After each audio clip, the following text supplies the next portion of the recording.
Sports. Rejoice 102.3. Stay tuned for a pleasant encounter with Miss Geraldine Smith. For the next 30 minutes, join Miss Smith on a spiritual journey as she shares with you about having faith in God and that all things are possible. Her life story and experiences will educate, motivate, and inspire God's people to move to the next level in their lives. And now, a pleasant encounter with Miss Geraldine Smith. We are intelligent, beautiful, and strong. And we will use our intellect to behave that way. We will let our spirit guide our intellect in all of our affairs to empower ourselves, the youth, by practicing the 3 C's: concentration, consistency, and collaboration for inner peace and outer harmony. Highway to Freedom's affirmation. Ladies and gentlemen, tonight we have an education forum, a legal education forum. We have our attorney, Mr. Alan Mills, here. Good evening. He's going to talk about a lot of things that we should know. He's going to educate us on the little pointers that we overlook, that we don't see. It can make us become powerful. It can make us become innocent of being in a state of not knowing and set us free from a lot of things that hangs over. Mr. Allen. Knowledge is power. I've heard that before. First, I got to talk about the registry, why my partner Brian is not here. People get tied up all the time on these murder registries, sex offender registries. We have an arson registry. We have a murder of juvenile registry. And if you miss by an hour your registry, you can go right back to prison. You're looking at me like it's strange, and it is strange because it makes no sense at all. People who didn't do any jail time in the first place. People who just peed in an alley within 1,200 feet of a school, all of a sudden they're labeled as sex offenders. They don't do any jail time. They get thrown right back out, but they got to register. And if you don't register, that's a felony. And if you miss registering, that's a felony. You can be on probation then for years.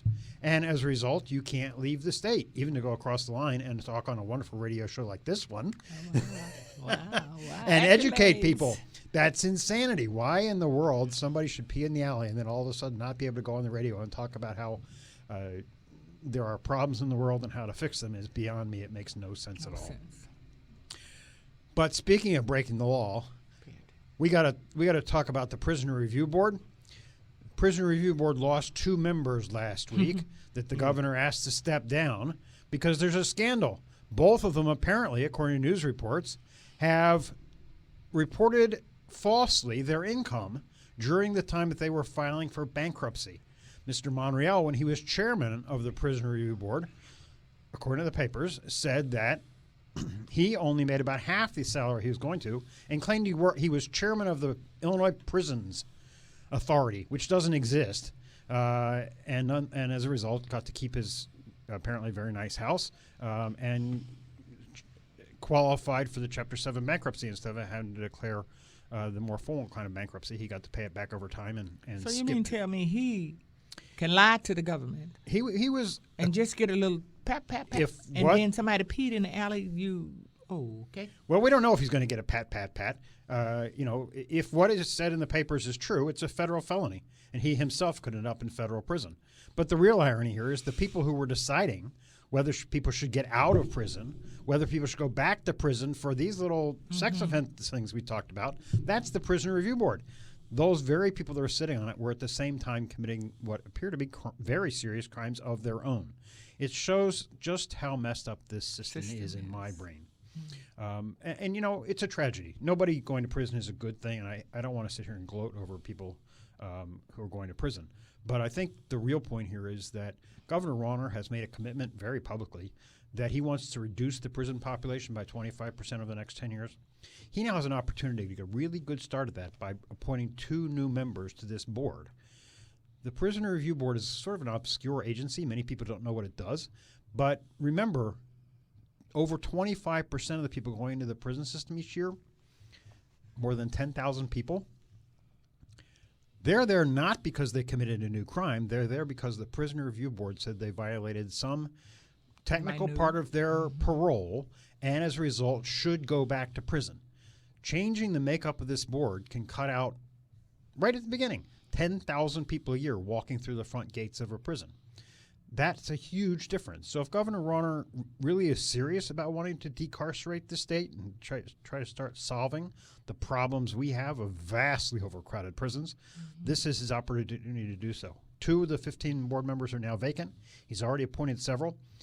This gives him an opportunity to really change things up, and I hope he does so. Sound like you're talking about 2 different sets of rules. Really? There's 2 different sets of rules in this society? I never would have thought of that. How long you been dealing with the Department of Corrections and Prisons here? You just made it plain with an explanation. That's all. Yeah, I was going to say this should not be a surprise to anybody at all who comes in contact with the police, let alone anybody who's been in prison. Everybody knows there's 2 sets of rules. There's one set of rules for Inglewood. There's another set of rules for Wilmette. Yeah. There's one set of rules for kids who go to high school in the poor communities. There's another set of rules for people who go to high school up in the North Shore. Now, these 2 people that just got suspended from the board, they weren't appointed by this governor. They were appointed by the last That's correct. They were both appointments by Governor Quinn. One's a Republican, one's a Democrat. The rules of the state require that half the board members be Republican, half of them be Democrats, but all of them are appointed by whoever the sitting governor is when their term is up, and they're all affirmed by the Senate, however. So both the legislature and the former governor have something to do with this. And Monreal was brought in after the so-called scandal, the early release scandal, towards the end of Quinn's first term, when some people got out and were alleged to have committed some new crimes. And instead of standing up and saying, all we did was start following the law, and as a result, some people got out about 30 days sooner than they would have.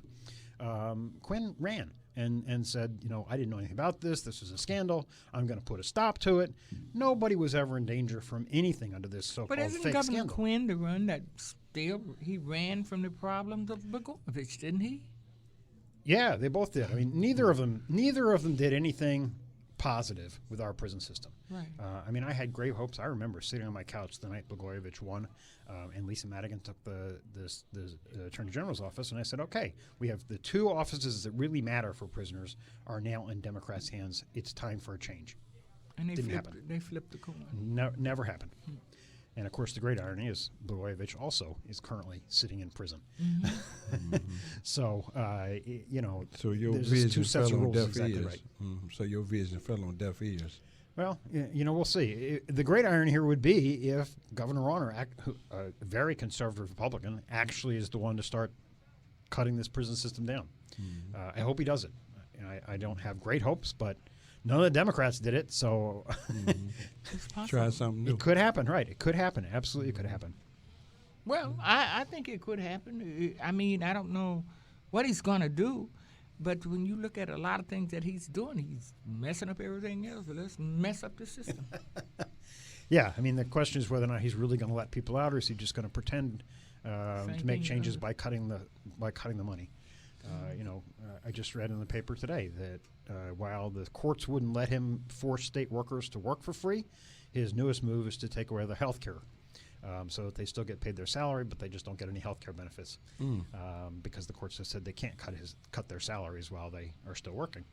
So, I don't hold out huge hope, but of course my hopes were dashed entirely under both Blagojevich and Quinn. So I'm still hopeful. And as I say, this is a really good test. Who does he appoint to fill those 2 slots could make a huge difference right away. And his terms too. And what? His term. He could be more than a 1 term if he do like what you're saying. Do the right things. Yeah. If he does the right things, right. Yeah, because if he don't, it's a 1 term. And he's told people, though, he doesn't want a second term. He wants to change the state, and he's going to do it in 4 years, and then he's going to retire. That makes me optimistic, such like you. But it's kind of hard to do a lot of things in this 4 years, but it's even harder if you don't do nothing. So the Department of Correction is one of the biggest bills on the state. It is. That's true.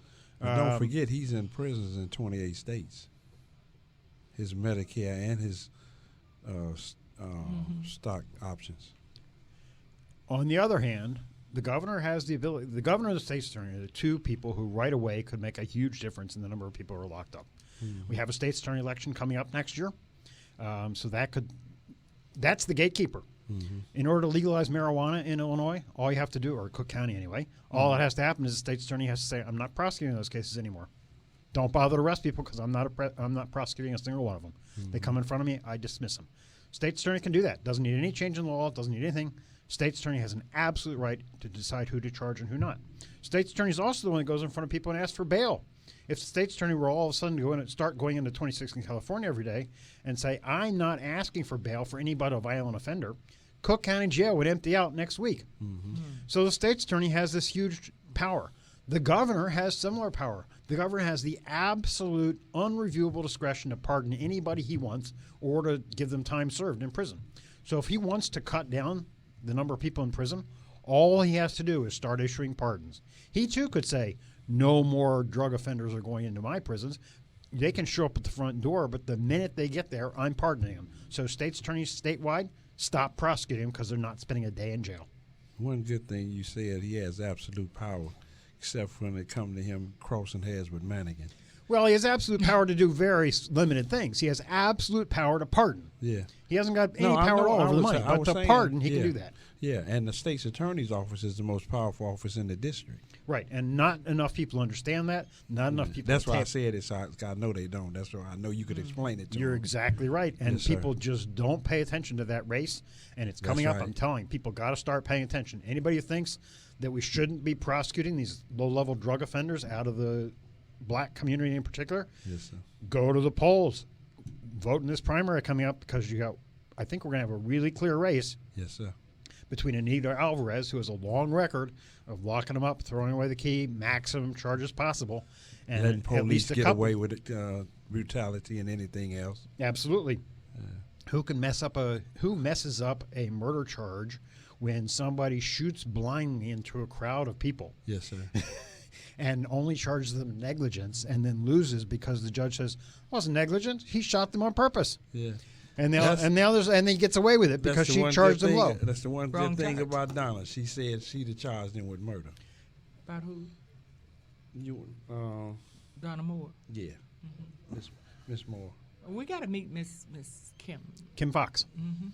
Yeah, I mean, they're both running. They both seem to take a very different approach than does Anita Alvarez to particularly these nonviolent offenders. But it's not just nonviolent offenders. I mean, we lock up people for serious crimes for way too long. I just met a man at Lawrence Correctional Center who has spent the last 2 years in solitary, which is why I was meeting with him. But he was arrested and convicted of murder at the age of 16 and was given a 70-year sentence. 7-0. He was sentenced long ago enough, so he got day for day good time. But still, that means he's going to do 35 years inside.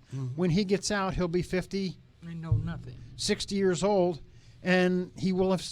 We don't call it a life sentence, but between 17 and 60, that's pretty much life. Yes, sir. It is. That's what most people think of as being their entire lives. After that, like you're ready to retire, and before that, you're still a kid. Yes, sir. He's going to spend his entire adult life in prison, and there is just no reason that we should be handing out these huge, long sentences. And again, the state's attorney, she's the one who makes requests for what the sentence is going to be. Right. Judge gives it out, but if the state's attorney started going in and asking for the minimum on every case instead of Anita Alvarez, who asks for the maximum on every case, the judges would start giving out lower sentences. Right. They just would, because they'd have political cover. They can always say if somebody comes back out That's why again. the mandatory minimums can alleviate a lot of the stress that's on the system.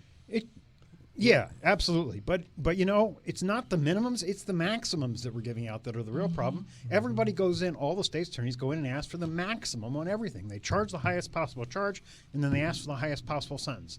They don't go in and say, this kid is 16. What are we doing locking him up for 70 years? This kid is 16 years old. What are we talking about? This kid is still a kid. I don't care what he did. So, Ms. Allen, what is happening with the Warehousing. juveniles who got those life sentences and stuff like that? Where is that going now? It's going very slowly. They're all entitled to be resentenced right now. But the first one that came up, Adolfo Davis, the judge who heard that case rejected all of the evidence that was put in about all of the wonderful things he'd done. He even had some employees or former employees of the Department of Corrections who had worked with him come in and testify that they welcomed him into their house. And Department of Corrections employees don't often do that. And nonetheless, the judge says, I don't believe it. I think he's been faking. I think he's been fooling everybody for the last 20 years that he's spent in prison. I'm giving a life sentence again. That's on appeal. What's on the female side? I think there's only one or two people on the female side. Jackie Martinez. Yeah, Jackie Martinez. I think she's the only one. And it hasn't come up for sentencing yet. This is going very slowly. People were hoping that they would go much faster. So what happens if there's a different judge sitting now? Doesn't matter. Each case gets passed on to a new judge. So a new judge gets to decide what the sentencing is, which in Adolfo's case helped not at all. Right. Not at all. It's really a question of how these judges are going to look at it. Are they only going to look at the underlying crime, or are they going to look what these people have done with their lives over the last 20, 30, 40 years? Many of these people have been in for a long time and have proven that they're very different people than they were when they were 16, 17 years old and got convicted in the first place. Yet, they're still giving life sentence. Adolfo still got a new life sentence. Makes no sense at all. It's a waste of everybody's time and resources. And I hope that the appellate court reverses it. That'll give people like Jackie Martinez and all the other 100 or so people who start off young and a real hope. But right now it doesn't look good, and I'm sorry to say there's still some action in the legislature to try to change the sentencing rules so you just can't give life sentences to juveniles. All the Supreme Court says is it can't be mandatory. Didn't say they can't give them. So we're trying to. Some of the states have eliminated life sentences entirely for juveniles. Other states have done ridiculous things like said we're not going to have mandatory life. We're going to have mandatory 80-year sentences, which is the same thing as life because nobody lives 97 years. So all of this is going to be back before the courts again. But I'm sorrowfully that the first resentencing did not go well. I wish I had better news to report. On a more positive note, there was a hunger strike that was started last week down in Menard, or before last down in Menard Correctional Center, by some men who have been in what they call administrative detention, which means it's a form of solitary, but you're not charged with having done anything wrong. So all they asked for was there be clear rules. There'd be a reason given before you were put into solitary, that you had an opportunity to have a hearing to contest whatever that reason was, and that once you're in, you'd be told what you have to do to get back out again. What do you have to change? And instead, people are not giving any meaningful hearings at all. So they know nothing. And they're just left to rot, all alone, 24 hours a day, staring at the wall, and somehow they're supposed to change whatever it is that was wrong by staring at a wall 24 hours a day. And they filed grievances which were ignored. They wrote the governor, they wrote the director, they wrote everybody they could find and were completely ignored. They talked to the warden, it was completely ignored, so they started a hunger strike. Some people, I posted on Facebook, a lot of other people sent out messages of support for them. The warden started getting calls, and I'm happy to say that last Monday they made an agreement with the warden that they would come off, or suspend anyway, their strike. The warden agreed that there would be meaningful hearings. They also agreed to alleviate some of that solitary that people are in, let them go to yard in a group, which is just absolutely key when you're sitting there all by yourself, to be able to get out of the cell every once in a while and mingle with other human beings. And that they'd be able to start using the telephone so they could call their families and try to rebuild those bonds that have been broken because they've been in such isolation. That's from support. Yeah, so I was down there last weekend and talked to a couple of these guys. Joseph Tillman was one of the people who I talked to, and his at that point he was ready to die rather than go through this. But shortly after my visit, the warden came around and started making these agreements. So at least they haven't actually done these things yet, but the warden has made promises. So people are optimistic, but cautiously optimistic. If this doesn't happen shortly, I'm sure they'll be back on strike again. But again, they're looking for support from the outside. The only reason I think this happened is because the warden did start getting calls. That's what helps. It can never be just the guys inside. That helps anybody. Absolutely. Men and women inside are totally isolated. And it's only when there's support on the outside. I think it also helped that within the first couple of days of the hunger strike, some students from Carbondale and from St. Louis came over to Menard and held a picket in front of the prison. Right. Last time they did That this always picket, helps. it helps a lot. It's really dangerous at Menard because there's no sidewalk. So the town's position is there is no place you're allowed to picket. Right. And some of the guards decided to teach them a lesson in big quotes. And actually one of them got sideswiped by one of the guards' cars as he was leaving. Yeah. And then they charged the picketer with damage to the car. So he had to go to Randolph County State Court and defend. He won, but nonetheless, he had to go through all that, hire a lawyer, and defend himself because they were exercising their First Amendment to picket. And just to show you how warped the system is, after these guys picketed out front, the very next day, the Department of Corrections came along and screwed big shields over all of the guys' windows so they can't see out in the parking lot anymore, so they wouldn't know that we were picketing anymore. Wow. They go to that extreme. That's terrible. It is. They go to that extreme. They sure do. But they're fighting for something. Yeah. You have to remember they're fighting for their job, their livelihood. Just 3 weeks because ago. they live on the livelihood of a new form of slavery. Yeah, the warehousing. Yeah. Jeff Ford had the same situation 3 weeks ago, 4 weeks ago. Did you hear about it? No, I didn't. What's happening with that? He took his phone, his letters, everything. He already 24-hour day lockup. So what would you? I mean, He's still out there in Colorado, right? yeah. Yeah. They took everything else, and his because his sister and I think his wife was trying to find out why they hadn't heard from him. He couldn't get no mail or nothing, out. The visitation TV thing, all that they took that from him for almost 5 or 6 months before anybody had noticed it. When the ruckus came from the outside, like you saying, all of a sudden they went and stood down at the MCC downtown at the Dirksenville. That's what happened. Yeah. I mean, and it's we're talking about the Supermax out in Colorado, the Yes, sir. ADX. What more can you do to a person? You could build more of them. That's what I don't understand. I mean, Obama is talking about visiting prisons, and great. I don't want to take anything away from him. He's the first president to have visited a federal prison, did it very openly, made some comments about the fact we lock up too many people. Great for him.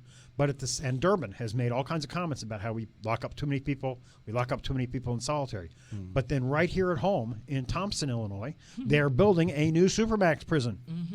A new 1,500 bed Supermax prison. When the one they have out in Colorado, which is a little bit smaller, is not full. Right. And yet they're building a brand new Supermax prison. So what happened to the one down south that they have already, the Supermax down there? You talking about Marion here in Illinois? That's not a real Supermax. They took an old prison and just kept everybody locked in their cells 24 hours a day. Tams Supermax? Tams. Well, Tams is a state prison, not a federal one. Right. Okay. And Tams is closed. Thank you. Thank So the why Lord. build another one when they could have used the one that they had? Well, they already had Thompson was built long ago. Under Blagojevich, they built Thompson. But Illinois has never put a single prisoner there because we're so broke, we can't hire the guards for it. And the political pressure stopped them from closing any of these really old prisons that ought to be closed, Menard, Pontiac, Stateville. They've tried to close them all because, Stateville, there was a study that came out in 1970 saying it was past its time and ought to be closed. Yeah. We're now 45 years later. Right. It's still operating. Yeah. And that misdirection you talking about curtailing some of what's going on, then they building a new one, like you saying. Right. That's just like the $100 million they want to give in overtime to the police to bring 300 of them behind the desk. Violence beget violence, first of all. Second of all, you had no shootings in Inglewood on the 4th of July for almost 20-something days, and in Lawndale because some unknown donor gave $500,000. So you telling me you'll take $100 million to cause more problems than taking a tenth of that and solving the problem by giving the children and people something to do? Yep. How can the children walk down the street with dirty shorts, sagging pants, can't buy a hamburger, but got a $2,500 gun? Right, and that don't match. And we all know what happens in those communities. Yes, sir. The police throw kids up against the cars from the time that they can walk. Yes, sir. Plant stuff on them, Yes, try sir. to get them suspended from school. Try to get them expelled from school. Give them nothing to do. Don't Give let 'em- them give get 'em a record. jobs. Don't forget they give them that one. to Oh get yeah, that you got a record. record, so you can't get a job. And I then think we're that all they should- surprised that they turn to dealing drugs. They should be building more mental institutions to put these people in who are doing this to other people. Yeah. You mean like the police? Yeah, they shouldn't have closed those. They shouldn't have closed those medicine houses. And then they didn't like when I said on the TV the other day that the police should open up gun ranges because they can't nobody shoot straight. That's true. That's Yeah. true. I mean, you ain't gonna help the problem. Okay, let's assist it. Get the shooters to where they learn not to turn the gun sideways and throw bullets, like the lady and the grandmother got killed Right. and the girl on the porch. Some people that I know. And then they shot 50 times and reloaded and shot 50 more times. They intended to kill everybody on the porch. Well, No, I'm just saying. Mental It's like you, right. for the police. Yeah. We all need some medicine. This is a hospital. We all sick. It's true. The Some society just is sicker sick. than others, yeah. You're right. Society is sick, and throwing more police at this problem can't. I don't know who it is who thinks that's going to solve the problem. Yeah. Anybody who walks around Inglewood. McCarthy. Yeah, but anybody who walks around Inglewood and thinks the problem is we're not arresting enough young black men. Right. I mean, how many do we have to lock up? We're But we're already locking you up remember 2/3 earlier- of the young black men who don't graduate from high school. You remember earlier in the conversation you said we were broke? Oh, yeah. But you found $100 million? Oh, excuse me. Pardon me, Geraldine. You On that on. You know how that works. You're only broke on the stuff you want to. You don't want to spend money on. Thank you. Thank It's just like wars. We can find $1 trillion to go to war with Iraq, but we can't find $1 billion to fix housing and healthcare here at home. Yeah. We're broke when it talks about things that actually help people. When you're talking about giving money to the big contractors like Halliburton and the other defense contractors, all of a sudden we got trillions. We can spend that. Yeah. Yeah. But not a dollar to help the children. Absolutely not. I mean, Geraldine, you know this. Every time you go in and try to get money for your kids, it's your program. It's like begging for dollars. Yeah. They should be throwing millions of dollars at that problem and not sending out trillions of dollars abroad to fight these wars. Right. It's the same thing we do internationally as we do right There's here. something wrong with money here in America. And they get the money to For the the people same in unusual suspects. Give it to somebody new. Well, yeah, but Let them try. Let's see what they do. But stop spending the money on violence. Instead, trying to prevent violence. Just like abroad, when we spend money abroad, it's on Yes, sir. guns and planes dropping bombs on people. Yes, sir. Just like we bombed the hospital. Yes, sir. We bombed a hospital this week. Yeah. But we can't build hospitals. All we do is Right. we can spend billions of dollars to Trauma fly bombers Trauma and drop centers. things, but we can't build a trauma center on the south side of Chicago. Right. We can't do that. University of Chicago You might save a finally life. has You one. might save one of the black lives. We might save a whole lot of Lot of lives, lives. a whole lot of lives. You know. But all of a sudden, we think spending a lot more money on police officers is somehow going to save all the problems. Oh. Okay, Red. Let me hear you end this show for tonight. Well, it's like this. Everybody know the problem. What's the solution? Can we work on some solutions? Are you trying to go back to Rodney King? Can we all get along? Hell no. We can't. That was get what that along. sounded like. We won't get it. That's what it sounded like you were saying, and that was a That's quote. why I went low to with say. Ladies and gentlemen, this is WICA 102.3 FM, your Rejoice Gospel Network. We've had our educational spotlight on the legal system tonight with Attorney Alan Mills, who is going to graciously come back and give us some more information and insight on what we should be doing. This is WICA 102.3 FM, your Rejoice Gospel Network. I'm Miss Geraldine Smith. This is A Pleasant Encounter, and I bid you good night.